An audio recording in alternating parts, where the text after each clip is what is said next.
Welcome to the Cynical Marketers podcast, where the greatest minds in marketing, we think, discuss marketing for an audience of several. And now, your hosts, Mike and Nada. Hey, everybody, again, welcome to the Cynical Marketers, episode 6. You see, we've got somebody with us here. It's something new. We have a guest this week. We have Ken.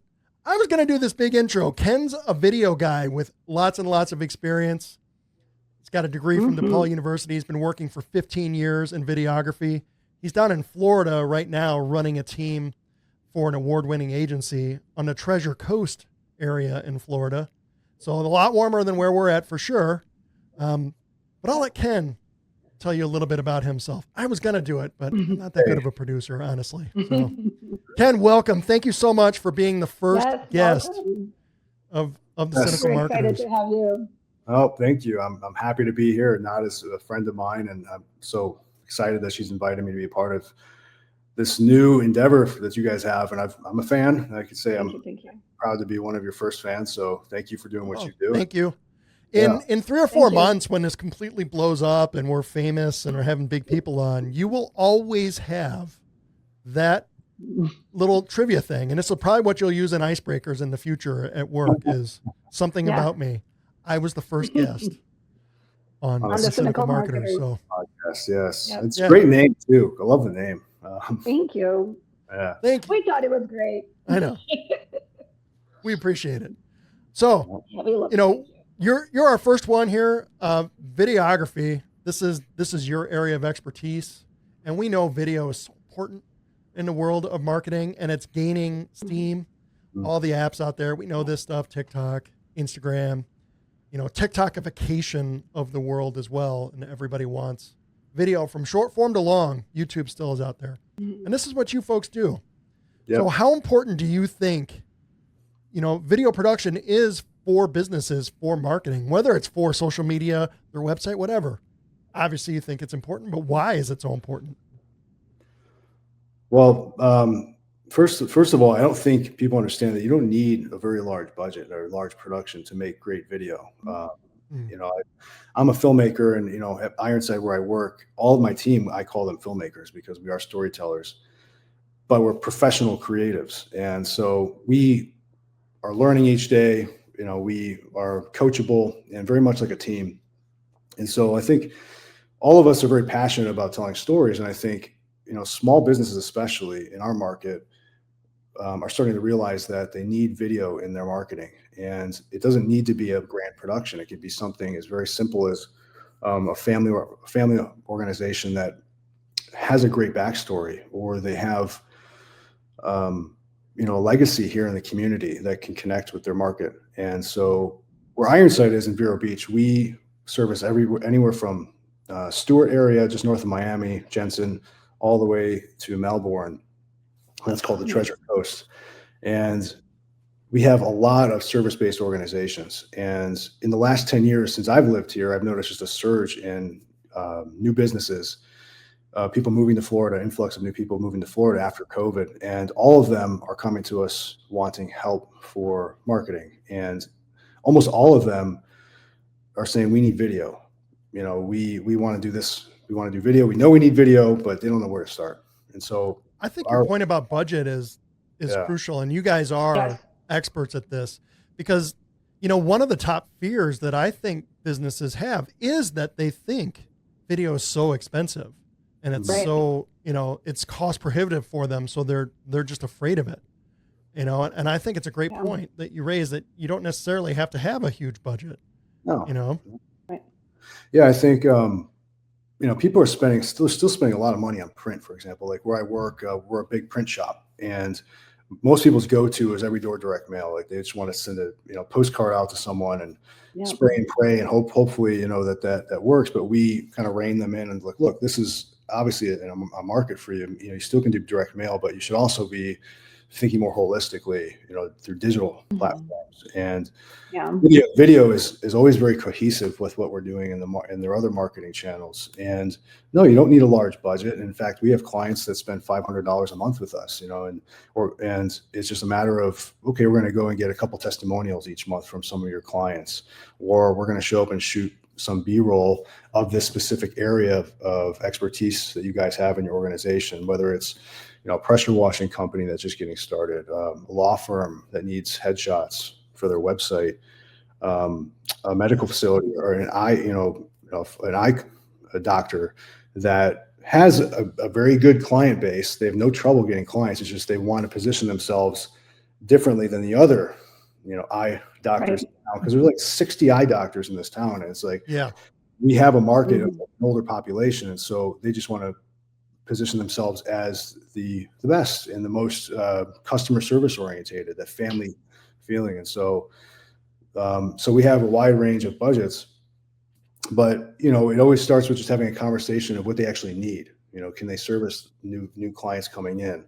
And sometimes they discover that, oh, I don't really need that. And we're not trying to strong arm people and saying, you need video, you have to do video this way.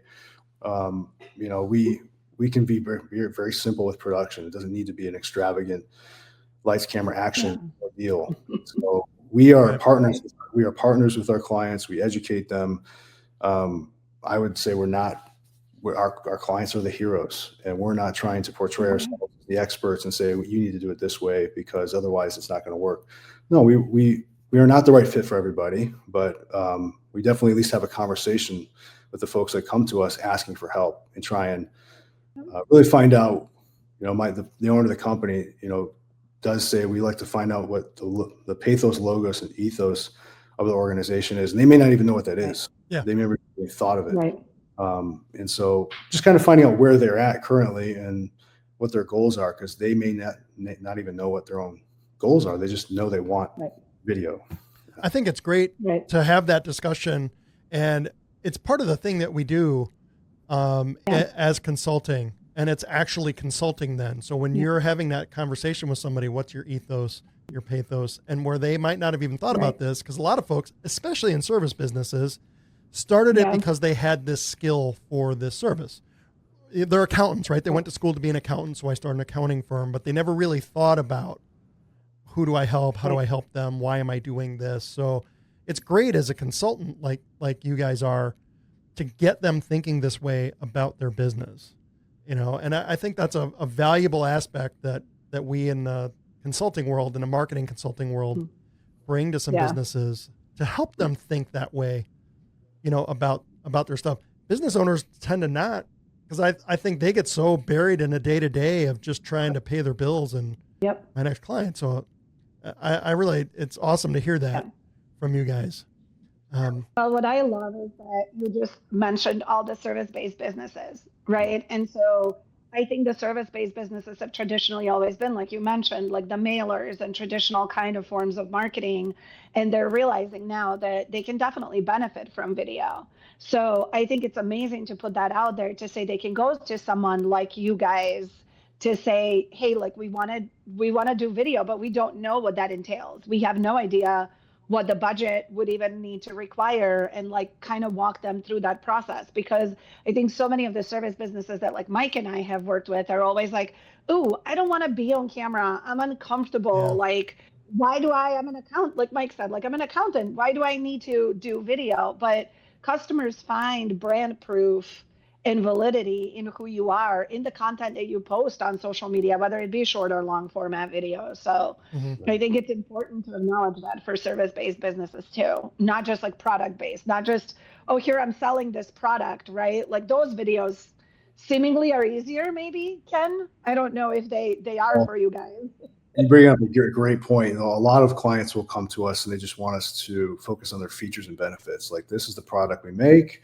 This is why it's best working with us, that kind of thing. And it's just been saturated. That's what everybody does. And it gets very, very, it's like noise. People don't, your clients, some clients will latch onto that because they heard of a brand name. But I think what our goal is to come up with something more of a brand promise. What makes it so unique? Find out, what got you into accounting? Why did you choose this form of, tax law or whatever? And we have clients that are accountants and tax relief specialists, that there may be a person in their organization that's got a great, bubbly personality that doesn't mind being on camera, or at least doing the voiceover for for their videos, or maybe it's just animation based, or B-roll with B-roll, just action footage with voiceover. It doesn't have to be someone a talking head on camera.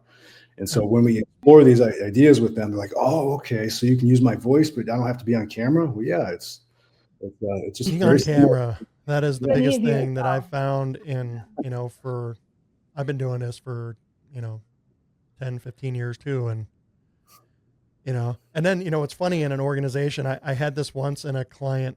I had this problem in an organization where they were sales based. And none of the salespeople wanted to be on the social media. They didn't want to do anything for it, but one person did. And he was great on video, and he loved it, and he did a great job. And then he started getting some notoriety from it. And then everyone else started getting mad, and they were jealous and they wanted it to stop. They didn't want to do it. They just wanted him to stop doing it. I'm like, this is crazy. And I was a client. So you're like, that's not how that works. Yeah. I know. Ken, AI is obviously impacting everywhere. Yeah. I have a view on why I think video is important in the world of AI, but you are far more of an expert than we are. Do you think video has a role, and you actually going out and working directly with clients and putting the real folks out there? Do you think that there's benefit for people coming when the AI programs are getting so smart? Everyone just says, I'll just have ChatGPT do it for me. Yeah. It's just a tool. I think ultimately, yes, there are going to be some areas where it makes our job a lot easier. Or it's like a doctor. Nothing's going to ever replace a doctor being in a physical appointment with a doctor, face-to-face, that connection, that human connection. Yes, there's going to be virtual assistants, and there's going to be apps that help solve the process and make it a lot more easier for clients. So I just see it as a tool. I mean, and there's different phases of video production. There's pre-production, production, and post-production. So we use ChatGPT to help with pre-production. I use it, and I'm not ashamed of that. I think it takes input. You have to give it something to work with.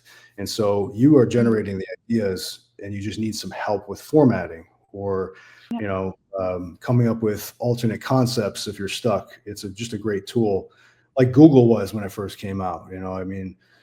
So post-production, oh my goodness, post-production, manually captioning or creating subtitles is a thing of the past. I mean, now with Premiere Pro, you can use AI assistants and AI tools to search for certain keywords. If you need to remove certain utterances, if you want to, we had a client that requested, they thought they used the word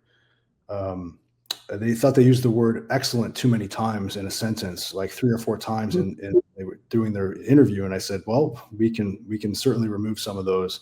And we used AI tools to help search. So, I mean, it saves fractions of a minute or whatever, but it adds up. And, we are. And they were right. They did. It was a weird number of uses of the word excellent. They were totally right. Yeah. And so we get stuff like the requests like that, and it's just a useful tool. And there's AI EQ now for voiceovers. And let's say you bring in your video footage and you want to do some EQ, which is equalization and compression and all that on your audio. Well, now in DaVinci Resolve, there's AI tools for audio editing. And I have a guy in my staff that's Dolby certified, and he uses that all the time. And it's just a tool. It doesn't replace the creative, the artist, the God-given talent, or everything that you were given. I think that a robot's never going to replace that, but it will certainly be a tool. And that's my stance on it. And I think that that applies to many different areas of service. Like I mentioned earlier, a doctor. No one wants to just communicate with an AI bot about their ailments. So that's true. Yeah. Are you a DaVinci guy, or are you Adobe? I'm actually Final Cut Pro. Oh, you're Final Cut. Okay. I'm an Apple product guy. No, Apple people. I didn't even include that in the list. And I know I'm supposed to.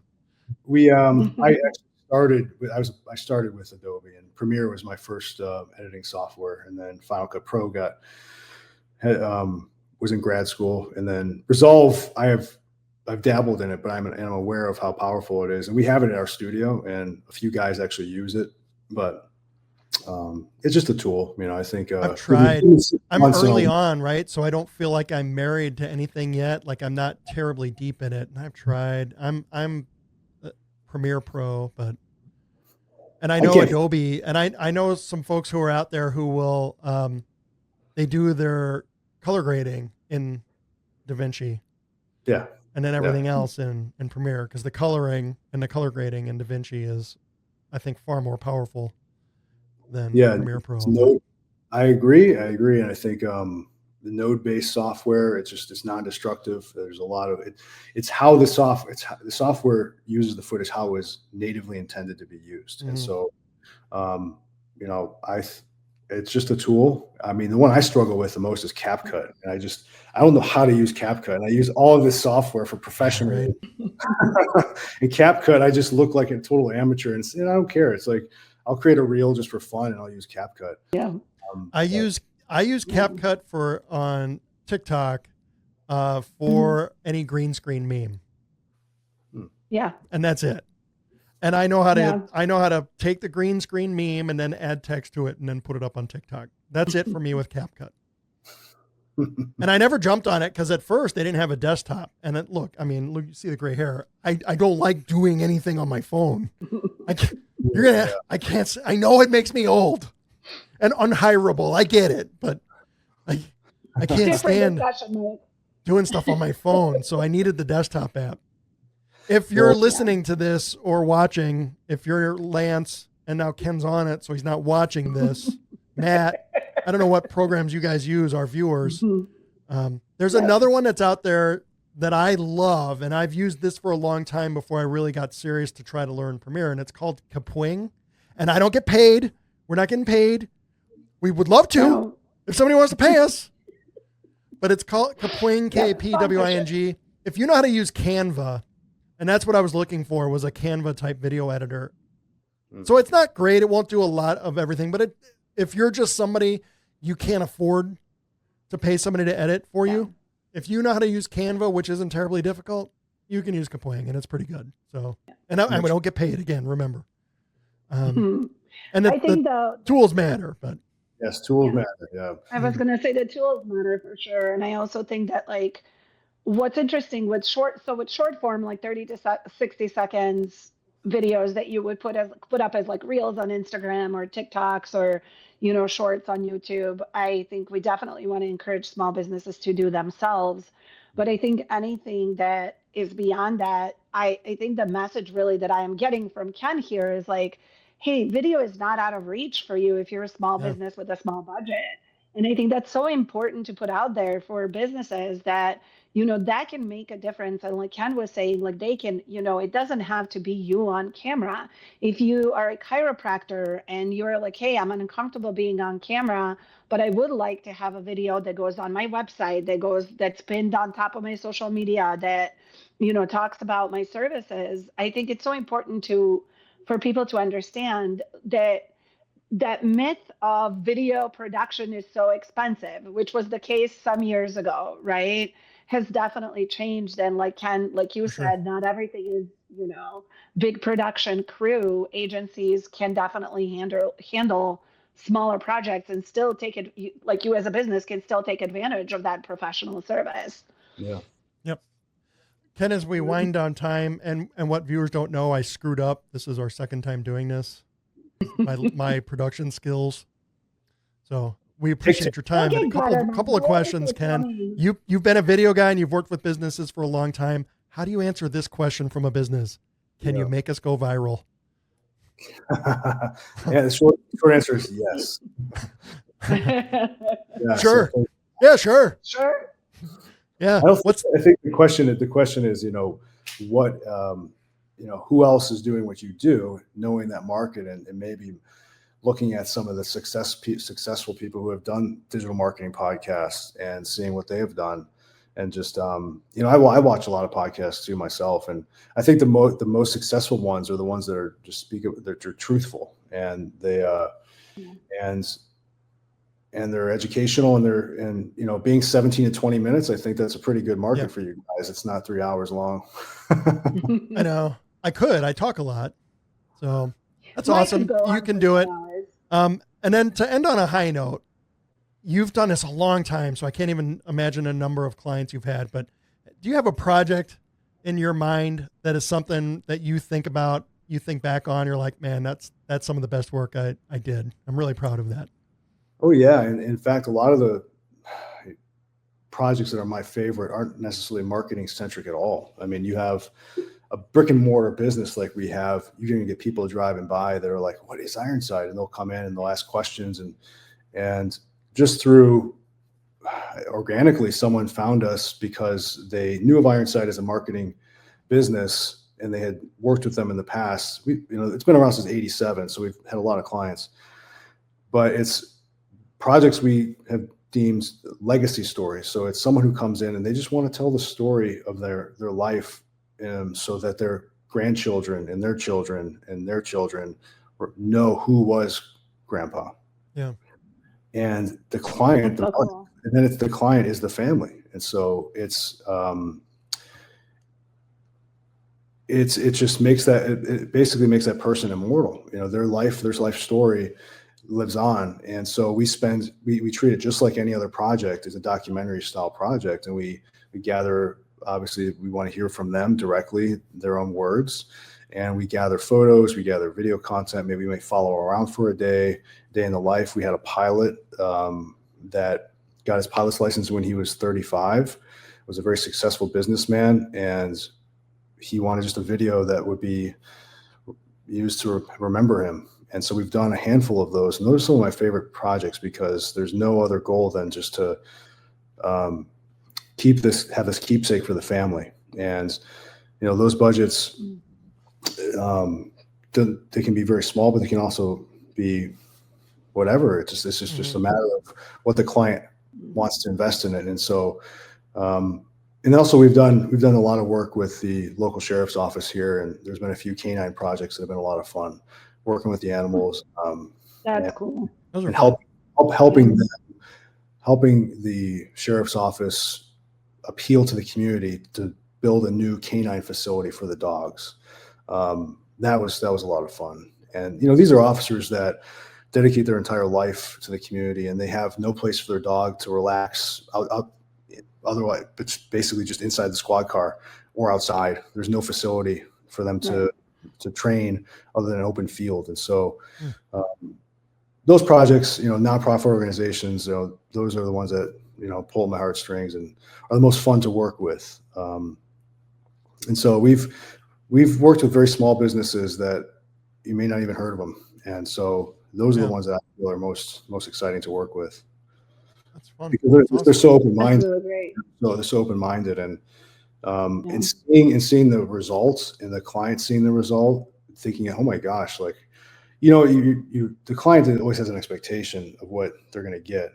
And most videographers will do that. They'll give them what they expect. But what we try to do at Ironside is magic, create something truly bespoke and make them, position them so they're larger than life. And like I said earlier on, make them the heroes of their own story. And that's really fun. That's really rewarding. And my team does that every day. And it's always interesting. Yeah. That's so cool. Great. All right. Well, Ken, thank you again for your time, man. We appreciate this. Yes. The first guest. Thank you. You broke the seal on guests. Now there's just going to be so many people who are going to be like, well, I want to be on too. Everybody. Yeah. I've enjoyed We'll get to you. Stay calm, everybody listening. We'll get to you. But again, Ken, thank you so much. Love it. I hope we didn't hurt your brand you. or your ability to get future work by coming on with us. But no, I'm actually, yeah. That's a cynical marketer right there. That's right. Yeah. I was gonna say, Mike, living up to the brand of the podcast. Thank you again, Ken. Everybody, again, that was amazing. End of the episode. Thank you for tuning in. Be sure follow us on YouTube, Spotify. That's where we're at. Check us out. We have a TikTok channel too, and I think an Instagram also. You can find us in a lot of places. You're not, but you can. So, all right, everybody. Thank you. Tune in again next week. Thanks, Ken. Thank you, Ken. Thank you.